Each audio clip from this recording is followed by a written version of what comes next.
You're listening to the Paranormal Peeps on the Darkcast Network. Come to the dark side of indie podcasts with the Darkcast Network. We have cookies. Between the realm of the dead and the journeys of the living, join Josh, Jamie, and Elisa as they delve into the vast world of the paranormal and breathe life back into the history of the departed. Hey, everybody. Welcome back to the Paranormal Peeps podcast. I'm Josh. I'm Jamie. And where is Elisa this week? Well, her and the family went out of town, and Elisa was pretty dang determined that she was going to climb atop the tallest mountain here in Utah that she could find and go hand gliding with the pterodactyls. Now that would be fun. She's on an adventure. I would say that would be an adventure. She's trying to become one with the pterodactyls. Why haven't we not seen these pterodactyls? Oh, they're there.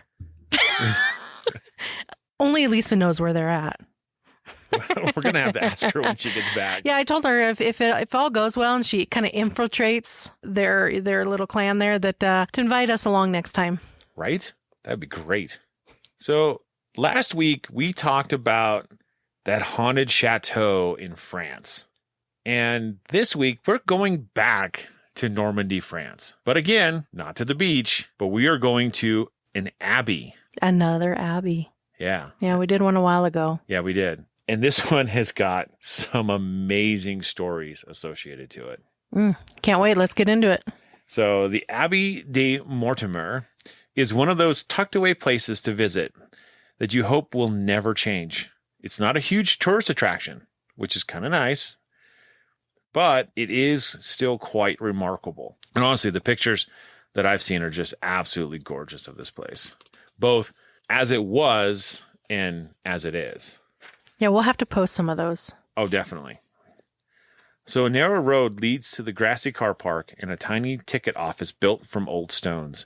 Inside the trink shine against the shadows, and the wall is lined with historic books. Then out in the parkland, edged by a river and overlooked by an elegant chateau and a very large colombier, which is a pigeon house. Okay. The old abbey is outlined in a short, thick walls that lead along an old nave to high transept walls that stand alone, so tall they seem to sway above the countryside. A country silence of wind in the trees, birdsong and grasshoppers hint at the old songs of monks. 1,000 years ago, as a wild, secret place inhabited by just a handful of hermit monks living in makeshift shelters, the name Mortemer comes from Mortemer, meaning Dead Sea, and a dank swamp surrounded the Folie-Broc stream that flows along the valley. It was solitude that brought the 12th century abbot Alexandre from Dumont-le-Pierre to the valley, seeking to protect his monks from worldly diversions. 12th century. Yeah, a few years ago. Just a few. Just one or two, maybe. So the first royal to invest in Mortemer was King Henry I of England, Duke of Normandy, and fourth son of William the Conqueror, who gave his approval for the community in 1184. Dang. I know. His generosity was cut short as Lyons Lefort was just a year later when he died from eating a surfeit of lampreys. I didn't know that was poisonous. I didn't either. But then who eats lampreys? I don't know. I don't. I guess the Henry I did. Noble patronage continued through his powerful daughter, Empress Mathilda, and grandson Henry II. Royalty understood it was wise to bolster their authority with the support of God and his very well-organized representatives on earth. So make good with God so that way you can rule the man on the ground. Oh, geez. Ponds were dug, bees tucked into walls. The Cistercian monks lived well on perch, pigeon, eggs, and honey. Dependent on donations, construction took many decades. A chapter house was completed in 1154. 2 hostleries and an infirmary were added. The imposing nave was built around 1160 and cloisters in the same decade.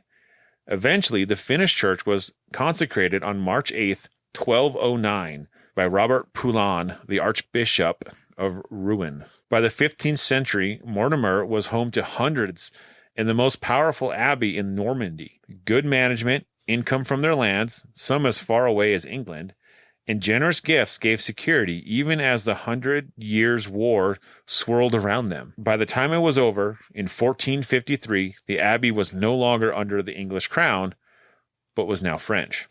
Then, in the 17th century, politics gave the role of the abbot to men who did not live at Mortemer. They drained its prosperity into their own coffers, and the monks could only watch as their beloved building, made perilously from flint and limestone, began to crumble. The abbey's condition became such an embarrassment to the parliament that it was forced to act. A new rectory was constructed, the main house that we all see today, over the old cellars, and columbier was restored. So the pigeon house was restored. But Mortemer did not fully recover. By the end of the 18th century, just 4 monks lived under its leaking roofs. Then came the final disaster. In 1789, revolution swept across France.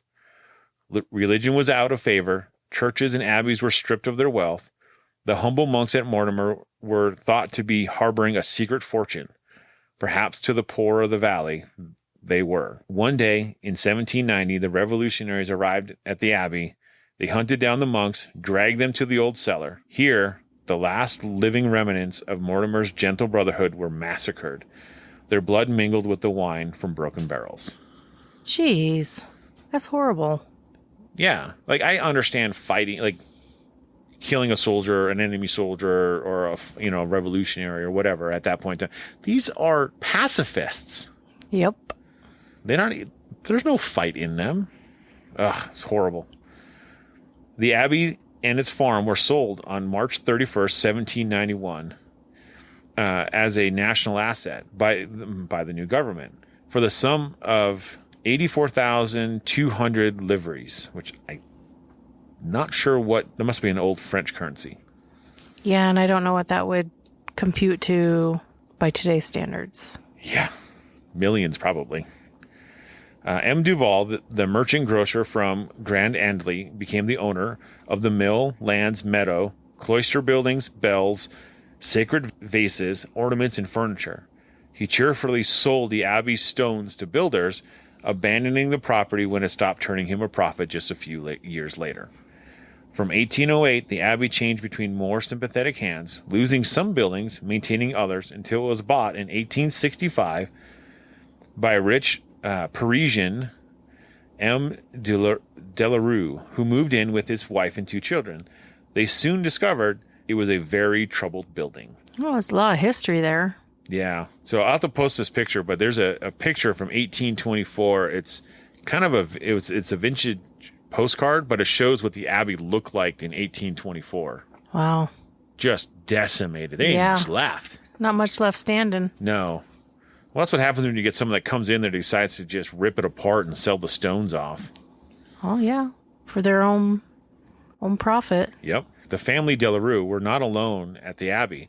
The old buildings were having trouble letting go of their past. The old house can expect to have a few unexplained noises, perhaps rather more shadows than necessary. So it was at first. But slowly and surely, the unsettling and unexplained escalated. One evening, walking across the lawns, young people of the house saw a soft, ethereal light from the old locked library. They assumed it was their mother until later she said otherwise. As if by invisible hand, latches were unfastened, handles turned, windows and doors opened.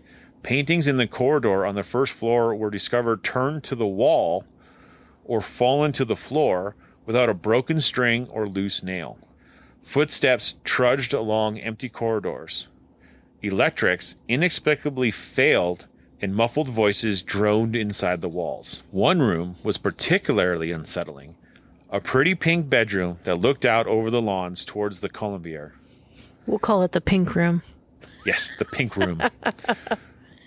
We know about the room from M. Lardoux, who became the abbey's owner in the 1960s. He experienced so many ghostly happenings that after hearing about the Delarue exorcism, he traveled to Nice to speak with the Delarue's daughter. Dang. She told him that one night a young girl, fiancée of M. Delarue's son, Charles, came to stay and she was given the pink room, the only one available. As the house became quiet for the night, her room did not. The terrified girl was tormented by malevolent sounds as objects around her room seemed to come to life. She was found in the morning, pale, terrified, and brandishing the fire tongs at her spectral tormentors. The young lady announced loudly she would never live in such a house, broke off her engagement, and went back to Paris. I don't blame her. Right? At that point. Like, that's just, it's all terrifying in the end anyway. But why would you stay in a room where that was going on all night? I would have left the room and like went to tell somebody or something. Well, I don't know. Maybe she didn't feel she could. Maybe she felt the only thing she could do was sit on her bed with fire tongs and, swing wildly into the air at unknown whatever. I'm surprised she didn't scream or anything. Surely somebody would have heard that if she did. How can you have such terrifying things going on all night and not make a sound? I don't know. To where nobody would be aware. Yeah, I don't know. Odd. Yeah, it's super odd. M. Delarue's daughter was unimpressed by concerns around the pink room. A nurse during the First World War, she was awarded a medal for bravery, telling her father, "I was never afraid in the trenches." So she asked if she could make the pink room her own. She ain't afraid no ghost. She ain't afraid no ghosts. She found it quiet, but even years later remembered the strongest feelings of being observed. Apart from a coat carefully unhooking itself and laying on the floor, she did not feel threatened. Then one evening, looking out her window, and observed a procession of monks gliding from the house towards the Colombier. Whether she stayed in the pink room after that, we do not know. I mean, could you imagine, like, you're sitting there in your room, you look out your window, and there's a string of monks walking from the house to the pigeon house. I mean, I don't know. Hard to say unless you're really in that position. Yeah. I think in my mind, I'm kind of like, that'd be so cool to see. And terrifying. Like, there's always that little bit of like... But given that they're monks, for me, I don't know that I would necessarily be terrified. Because if you recognize them as monks, yeah, to me, that's not terrifying. Yeah. That's true. It's not, I mean... They're the last thing you'd be considered to be terrified of. Yeah. So by 1921, the Delarue family feared the house contained something less benign than supernatural monks, a more diabolical presence. In desperation, they asked Abbey Humboldt for another exorcism. Apparently, there had been a few at the Abbey. It was not entirely successful. The house was quiet for a while.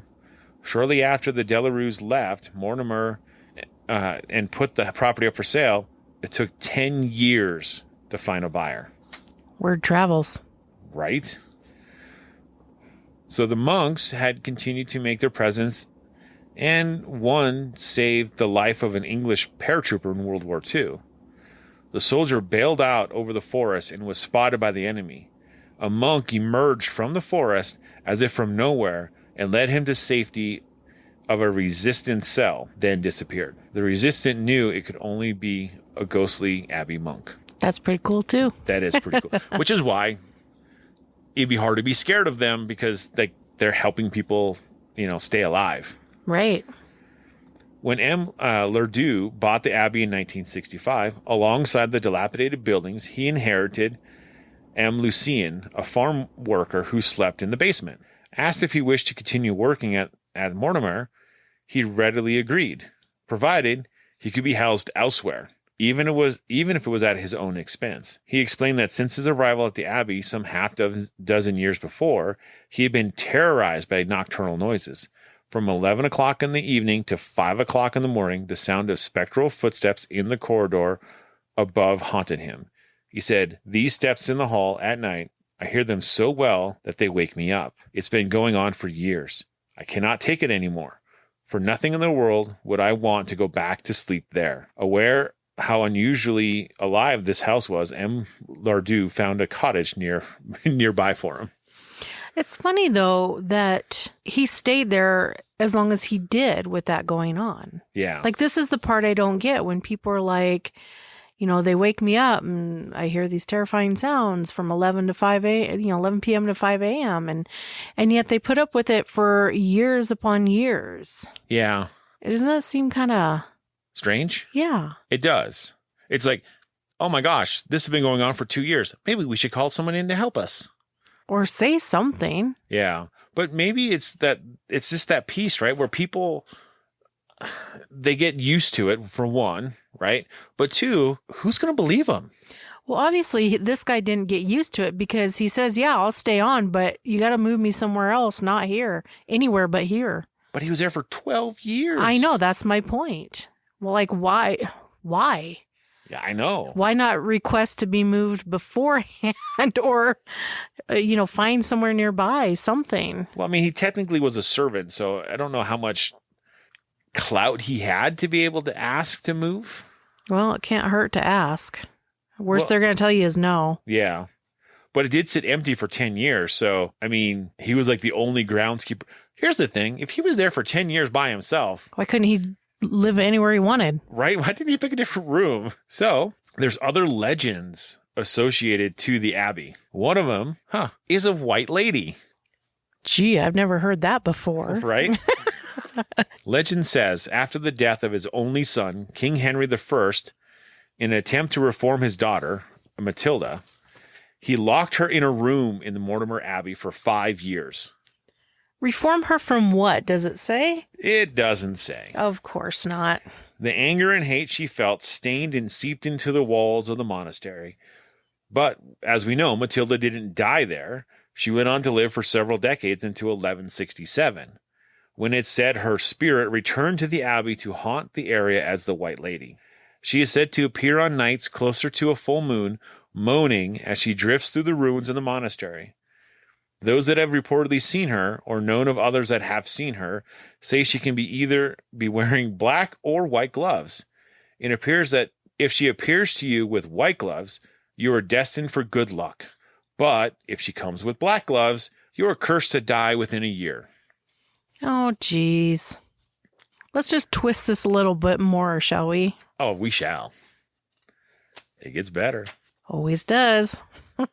So the next event at the Abbey was said to have occurred in the early 1500s, when the monastery was at its peak. Considered to be one of the biggest monasteries in the world, it had over 200 monks in it. The legend says one night a frail, suffering woman was brought to them with the illness only they could help with. It was revealed to the monks she was possessed by the spirit of a wolf and cursed to become a werewolf for 7 nights.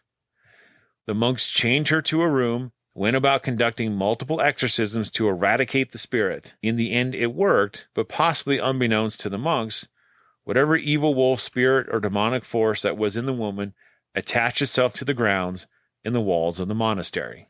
I mean, had to go somewhere, I guess. Right? Several hundred years later, in 1884, a man by the name of Roger Sabaru was said to be hunting around the woods near the monastery when he was attacked by a large werewolf. He shot it multiple times, killing the creature, and when he returned back at dawn, he found the bloody body of his wife.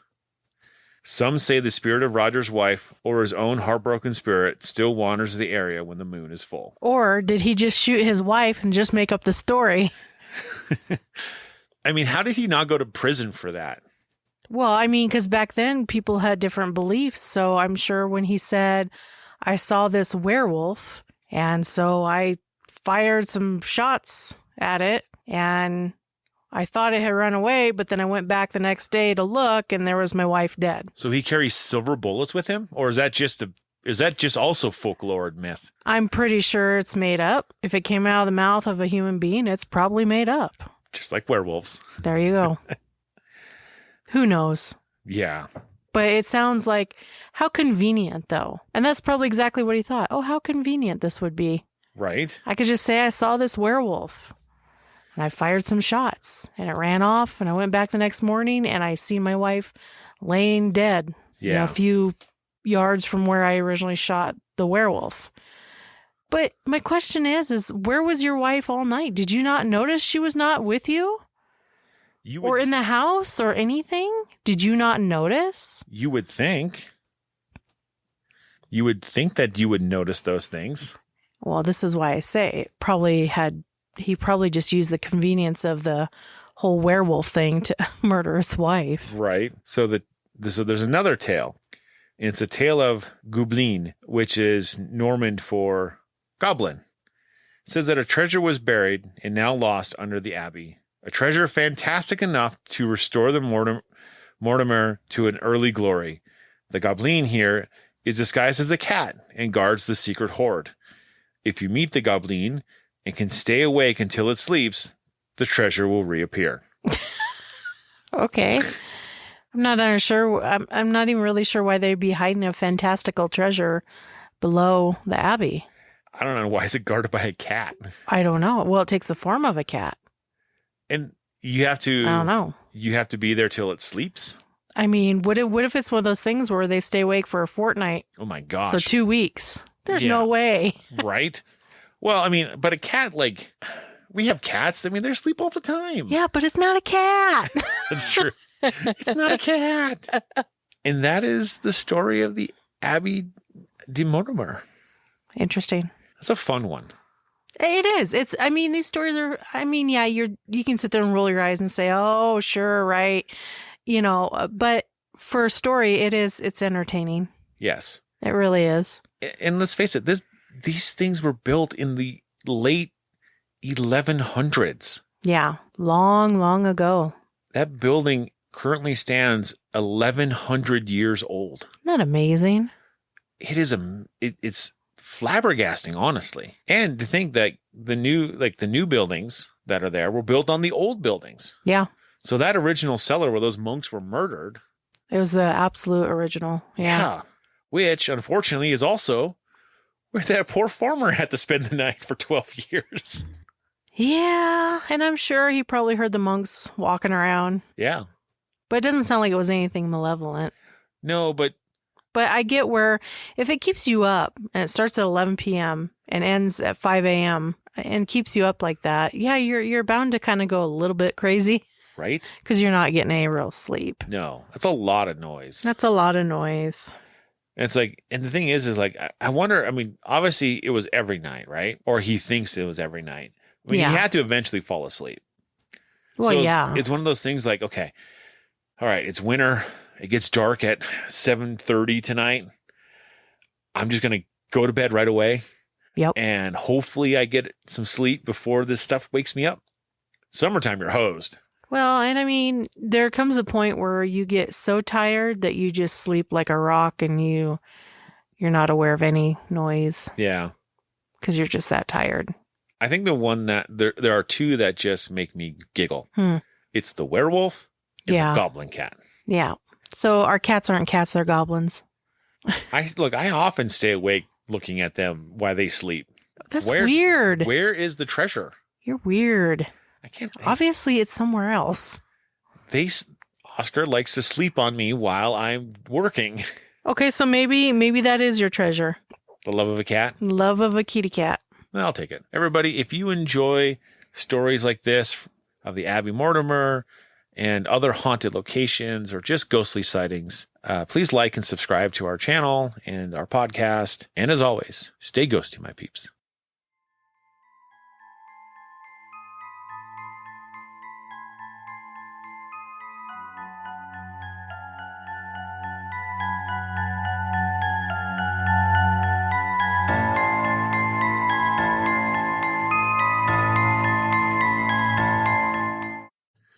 Thank you for listening to the Paranormal Peeps podcast. You can find us on social media at Twitter at CPR Paranormal, on Facebook at Paranormal Peeps Podcast and Cold Spot Paranormal Research.